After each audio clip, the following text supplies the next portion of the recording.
बुलड़ी शाह करीम तहलके जे अंदर ज़राई तोसी खाते जी नाअहली जो नतीजो आहे जो फील्ड में उन्हनि जो को बि माण्हू नज़र नथो अचे ऐं पन वेड़ीअ जो मर्ज़ जेको आहे उहो सारियुनि जे फसल खे वकोड़े वियो आहे। आबादगार पाण मुरादो तौर ते दुकाननि तां दवाऊं वठी इस्तेमालु करे रहिया आहिनि।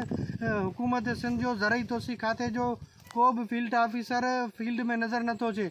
उन खां अलावा जेके आगाटियूं सारियूं आहिनि उन्हनि में पन वेड़ ऐं गडर लॻी चुकी आहे ऐं जेके पाछाटियूं सारियूं आहिनि उन्हनि में फंगस ऐं रती लॻी चुकी आहे। ऐं हिते जेके आबादगार आहिनि वधीक उन्हनि सां ॻाल्हि ॿोल कंदासीं त उन्हनि जो छा चवणु आहे। असांखे ख़बर बि कोन्हे त ज़रायत खाते वारो को आहे या आहे कोन्हे।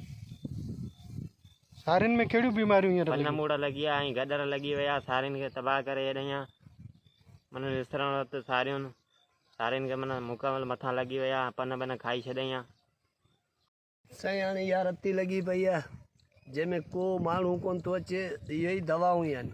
बसि दुकान ते वञो हीअ त थैली खणी वञ हीअ थैली खणी वञ। न डॉक्टर को अचे थो न ई का ऑफिसर छा करी बुलड़ी छा करी में न ई केरु सम्झाइण वारो आहे। भई हीअ थैली खणी वञ हीअ लॻाइजे 3 ॾींहंनि में थिए थी त ठीकु आहे न त अचिजे वरी ॿी ॾिया। रुॻो पैसा वेठा वठनि पैसा वेठा फूरीनि बाक़ी ख़ैर फसल जी इहा हालत आहे। जुड़ जे करे को ॿुधाए ई कोन थो न दुकान वारो न को वरी कंपनी वारो थो अचे कंहिं बि क़िस्म जो। असां वटि हिते कुझु ई कोन्हे। बाक़ी इहो पंहिंजा ॿारहाड़ी वारा ॾस पिया करियूं फुलियार वुलियार खणियो हणूं पिया बाक़ी ॿियो ख़ैर आहे। दवाऊं सही कोन था अचनि भई पाण दवाऊं जेके असीं इस्तेमालु कंदा आहियूं सो इहे ई कंदा आहियूं जेके असांखे ॾियनि था पर दुकाननि वारा भई ॿियो केरु बि अचे कोन थो हुते।